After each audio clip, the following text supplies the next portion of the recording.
श्री परमात्मने नमः। ओम श्री सद्गुरुदेव भगवान की जय।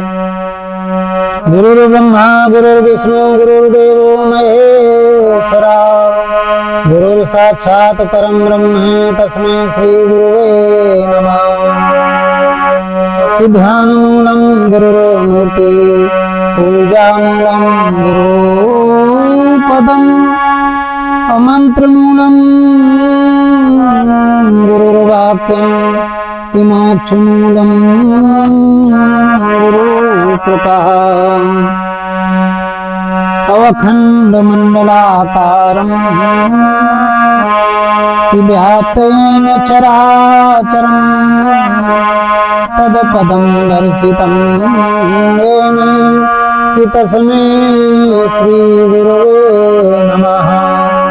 बोलिए सद्गुरुदेव भगवान की जय।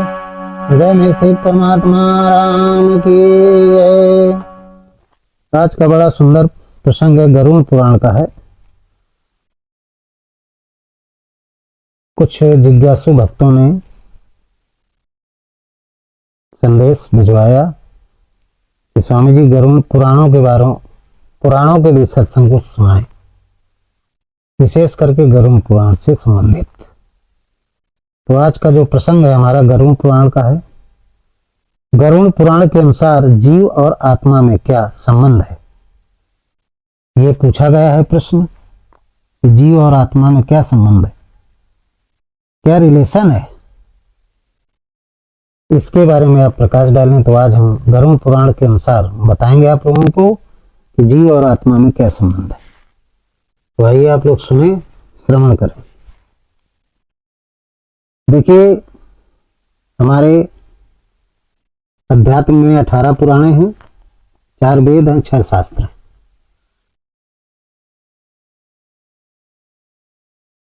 तो जो 18 पुराण है इनमें गरुड़ पुराण है। ये गरुड़ पुराण में भगवान विष्णु ये व्यास के रूप में है और गरुड़ जी परीक्षित के रूप में। भगवान विष्णु गरुड़ जी को कथा सुनाते हैं, वो प्रश्न करते हैं गरुड़ जी, और भगवान विष्णु उनके प्रश्नों का उत्तर देते हैं। तो इन दोनों लोगों के बीच में जो वार्ता है उसको व्यासपीठ ने दिखाया गरुड़ पुराण के माध्यम से। उस वार्ता को अपनी लेखनी के माध्यम से हमारे आप सबके बीच में प्रस्तुत किया है। तो भगवान विष्णु और महाराज जिज्ञासु भक्त जो गरुड़ जी हैं, इनके प्रश्नोत्तरी में एक प्रश्न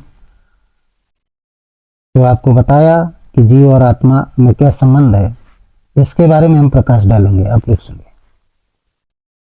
गरुड़ पुराण के अनुसार जीव, जिसे जीवात्मा कहते हैं, वैज्ञानिक साइंटिफिकल भाषा में हम उसको चेतना कहते हैं वैज्ञानिक दृष्टि में। आध्यात्मिक दृष्टि में उसे जीव कहते हैं। अब चूंकि अंतःकरण में स्थित आत्मा से वो निकली है, इसलिए उसको जीवात्मा भी कहते हैं। पहले तो ये समझना जरूरी है। ये शरीर के अंदर अंतःकरण में उपद्रष्टा रूप में स्थित आत्मा का ही एक छोटा रूप यानी अंश है। सबके अंतःकरण में उपद्रष्टा जड़ रूप में जो परमात्मा है, जिसको आत्मा कहते हैं,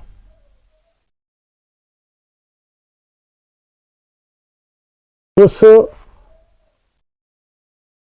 आत्मा का एक छोटा सा अंश है, उसकी एनर्जी है। जैसे पावर हाउस से विद्युत निकलती है और सबके घरों में तारों के माध्यम से जाती है और सबके कमरों के बल्ब जलते हैं, ऐसे आत्मा क्या है, एक पावर हाउस है। और उसमें तार क्या है, नसें हमारे आपके शरीर की। ये स्थूल शरीर भी एक ब्रह्मांड है। तो ये नसें क्या है, एक तार है, और इनमें जो चेतना प्रवाहित हो रही उसको विद्युत कहते हैं, बिजली कहते हैं। अब जब हमारे आंख तक वो नस जुड़ी है तो हमारी आंख की रोशनी हमें दिखाई देने लगता है। कानों में जुड़ी है वो तार, तो वो चेतना आती है तो हमें सुनाई देने लगता है। इसी तरीके से हम यूं कहेंगे, हाथों में पहुंचती है तो हम काम करने लगते हैं, पैरों में पहुंचती है तो हम चलने लगते हैं, और जीभ में पहुंचती है तो हम बोलने लगते हैं। इसी तरीके से ये शरीर के अंदर अंतःकरण में उपद्रष्टा रूप में, जड़ उपद्रष्टा रूप में स्थित रहती है। इससे चेतना रूपी जो जीवात्मा रूपी जो प्रवाह है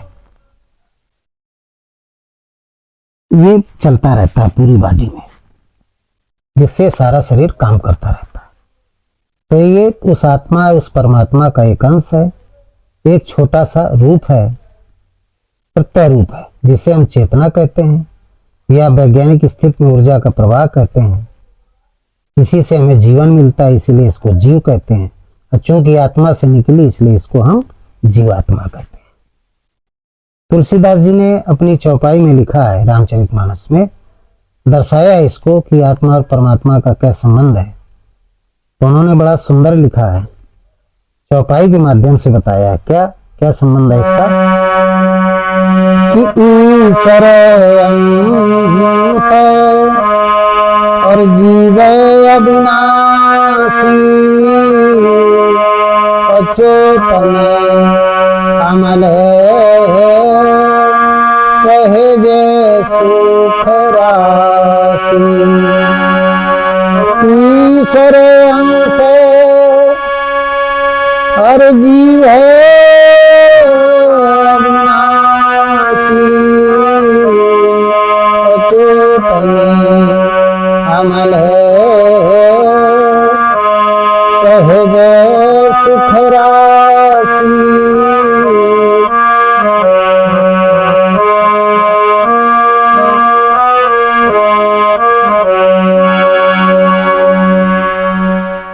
ये ईश्वर का एक अंश है, उसका एक पार्ट है, एक अंश है, एक हिस्सा है जो अविनाशी है। जैसे ईश्वर सच्चित आनंद है, ऐसे ये भी सच्चित आनंद है, इसको मारा नहीं जा सकता।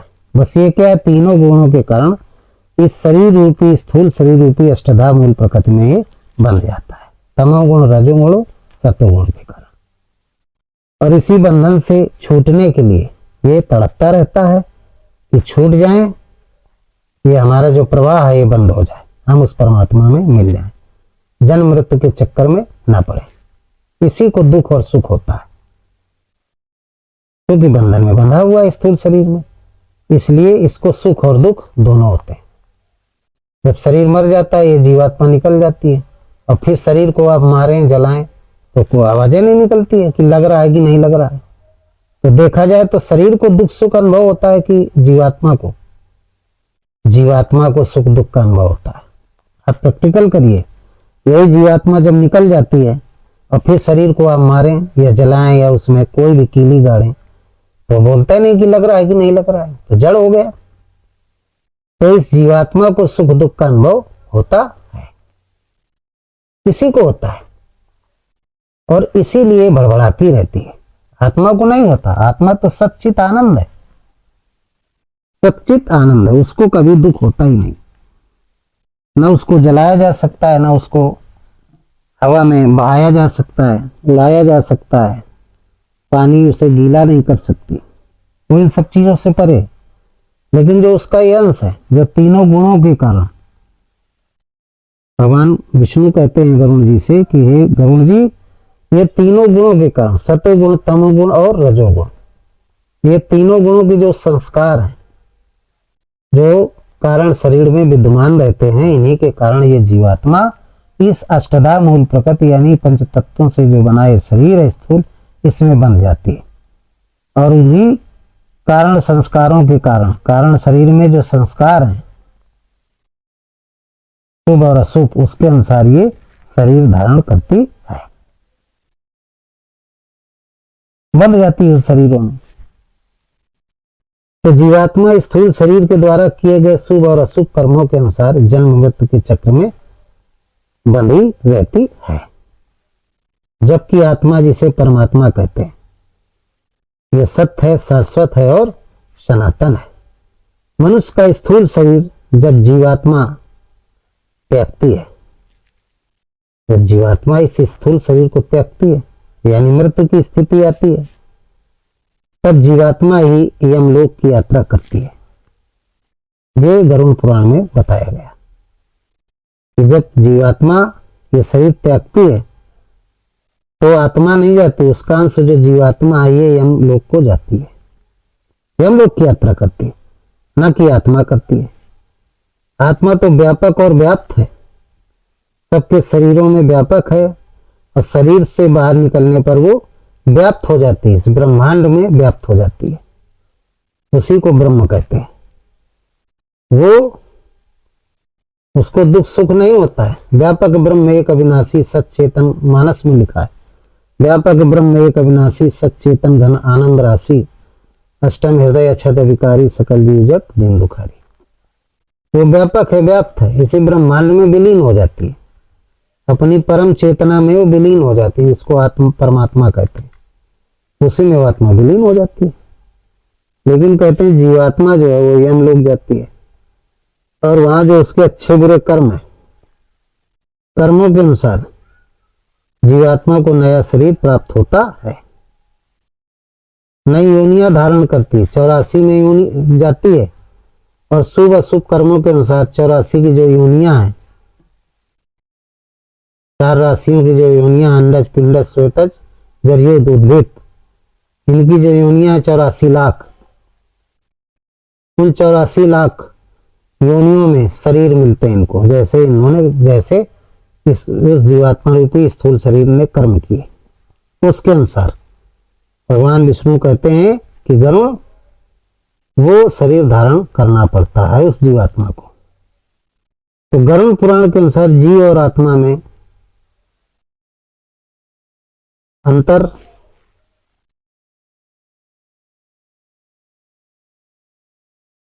वह संबंध क्या है,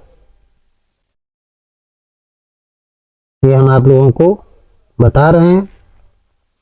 भगवान विष्णु कहते हैं सुनिए गरुड़, गरुड़ पुराण और गीता के अनुसार जीवात्मा व आत्मा दोनों मूल रूप से एक ही है। वह एक ही इसलिए कि चूंकि उसी का अंश है, तो दोनों एक ही अविनाशी है। ईश्वर अंश जीव अविनाशी चेतन अमल सहस्र सुखराशि, गोस्वामी जी ने बताई दिया है, ईश्वर का अंश है, चेतन है, अमल है, सहज सुख राशि है, सच्चित आनंद अंश भी है और आत्मा भी है, इसलिए दोनों एक ही है, क्योंकि आत्मा से ही जीवात्मा निकली है। जैसे माता और उसकी पुत्री को जन्म देती है, तो माता और पुत्री दोनों का संबंध जिस तरीके से उसी तरीके से आत्मा और जीवात्मा का संबंध है, उसी तरीके से संबंध है। अब जीवात्मा का हम रहस्य समझेंगे। जब व्याप्त रूपी परमात्मा का व्यापक रूप जिसे आत्मा कहते हैं, जो संसार में व्याप्त रूपी परमात्मा है, व्याप्त है, उसका जो व्यापक रूप है जो सब भूत प्राणियों के अंदर है, जिसको आत्मा कहते हैं, जब वो व्यापक रूपी शरीर भूत प्राणियों के अंतःकरण में उपद्रष्टा रूप में निवास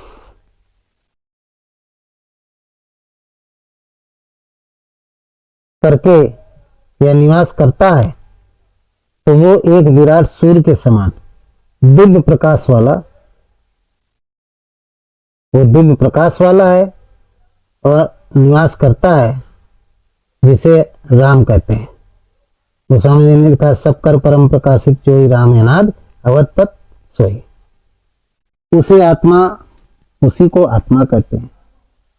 तो जब निवास करता है तो उससे किरणों के रूप में चेतना निकलती है, जैसे सूर्य की किरणें नहीं, बल्ब है उसकी किरणें निकलती हैं, और किरणें इतनी बारीक होती हैं कि उसको हम आप नहीं देख पाते, लेकिन उन्हीं किरणों के माध्यम से कमरा प्रकाशित होता है। सूर्य में किरणें निकलती हैं, किरणों के माध्यम से उसके सौरमंडल में जितने ग्रह हैं वो सब प्रकाशित होते हैं।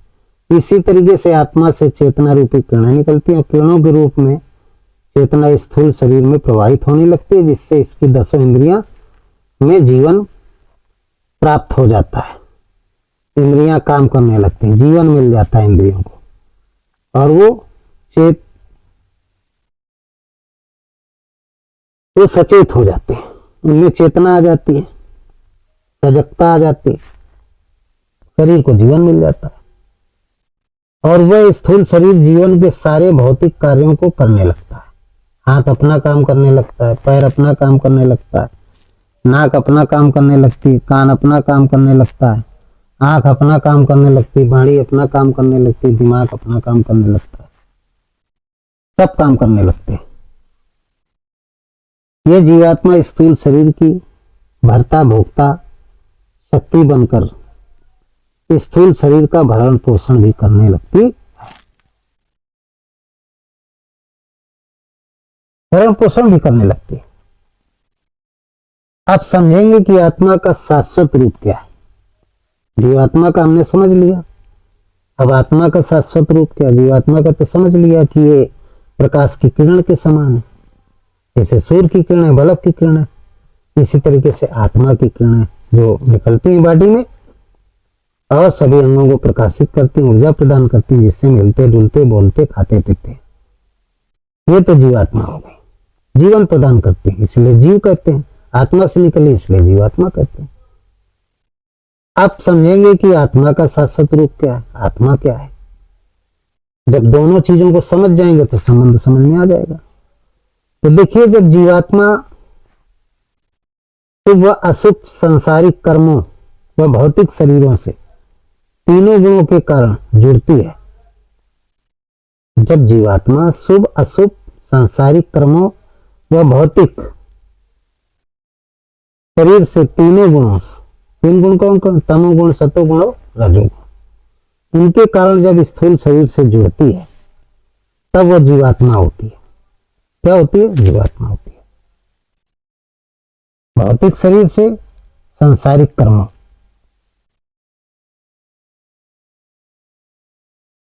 तमोगुण तीनों गुणों के कारण जब जुड़ती है तब उसको क्या कहते हैं? जीवात्मा कहते हैं। उसे क्या कहते हैं? जीवात्मा कहते हैं। और जब यही जीवात्मा तीनों गुणों के प्रभाव से युक्त हो जाती है, मुक्त हो जाती है, जब तीनों गुणों से संयुक्त होती है तो स्थूल शरीर में बंध जाती है,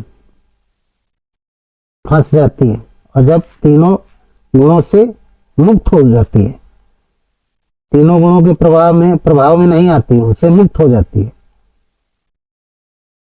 और कब मुक्त होती है? नाम के जप से, नाम निरूपण नाम यतन से, सो प्रकट जिम मोहन रतन से, नाम के जप से। और नाम का जप केवल मानव योनि में ही संभव है। अन्य जो 83,99,999 योनियां, उनमें नाम का जप संभव नहीं है, क्योंकि ज्ञान ही नहीं है। उसको ज्ञानम ज्ञेयम ज्ञान गम में हृदय सर्वस्विष्टतम, पूर्ण ज्ञान के द्वारा, आत्मज्ञान के द्वारा उसको जाना जा सकता है। ज्योति ज्योतिषामप्त ज्योतिस्तमसा च परमुच्यते। तो उस परमात्मा को आत्मज्ञान नहीं तो हम कैसे जान पाएंगे? जब जान नहीं पाएंगे तो मन नहीं लगेगा भक्ति में, और जब मन नहीं लगेगा तो फिर यह जीवात्मा मुक्त नहीं हो सकती, उसी से संयुक्त बनी रहेगी तीनों गुणों से। तो मनुष्य शरीर में ही ये क्षमता है, ज्ञान है, तब फिर तीनों गुणों से मुक्त हो जाता है। और जब तीनों गुणों से जीवात्मा मुक्त हो जाती है नाम के जप से, तब यही जीवात्मा, तब यही जीव, जिसको जीवात्मा कहते हैं, ये आत्मा में विलीन हो जाता है। पसंती परावाणी में जब पहुंच जाता है, उसी अवस्था को जीवात्मा को मोक्ष पाना कहते हैं। उसी अवस्था को जीवात्मा का मोक्ष पाना कहते हैं, जीव का मोक्ष पाना कहते हैं। कि मनुष्य को मोक्ष कैसे मिलता है, उसी अवस्था को। फिर वही जीवात्मा आत्मा बन जाती है। जब उसमें मिल गई, जैसे नदियों का पानी समुद्र में मिल गया तो वो नदी क्या हो जाती है, समुद्र बन जाती है। वह नदियां बहती हैं और बह करके जब समुद्र में प्रवेश कर जाती हैं तो समुद्र बन जाती है। ऐसे जो चेतना है, जिसको जीव कहते हैं, जीवात्मा कहते हैं, ये जब आत्मा में वापस लौट जाती है तो पुनः वो आत्मा बन जाती है। मृत्यु के बाद जीवात्मा की स्थिति क्या है, इसके बारे में भी हम समझाएंगे आपको कि मृत्यु के बाद वो जीवात्मा की स्थिति क्या होती है। मृत्यु के समय जीवात्मा अपने स्थूल शरीर से अलग होकर के, जो स्थूल शरीर है हमारा आपका, जब मृत्यु हो जाती है तो इससे अलग हो जाती है। भगवान विष्णु गरुण जी से कहते हैं कि अलग हो जाती है, अलग होकर के सूक्ष्म शरीर में प्रवेश कर जाती है। ये गरुण ये सूक्ष्म शरीर में प्रवेश कर जाती है और इसी जीवात्मा को क्या कहते हैं, जीव कहते हैं। इसी जीवात्मा को जीव भी कहते हैं,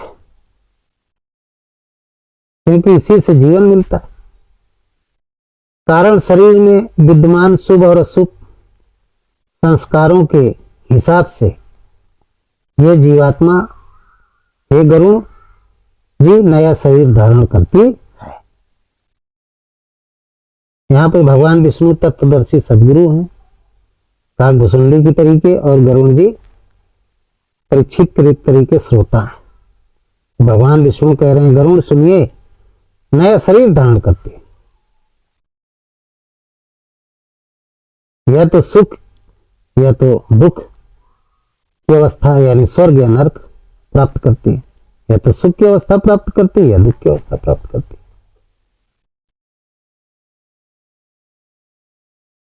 अब गरुड़ कहने लगे कि प्रभु ये बताएं कि बंधन से मुक्त कब होती है। तो भगवान विष्णु कहने लगे सुनो गरुड़ जी, जीव जब तक कर्मों में फंसा है,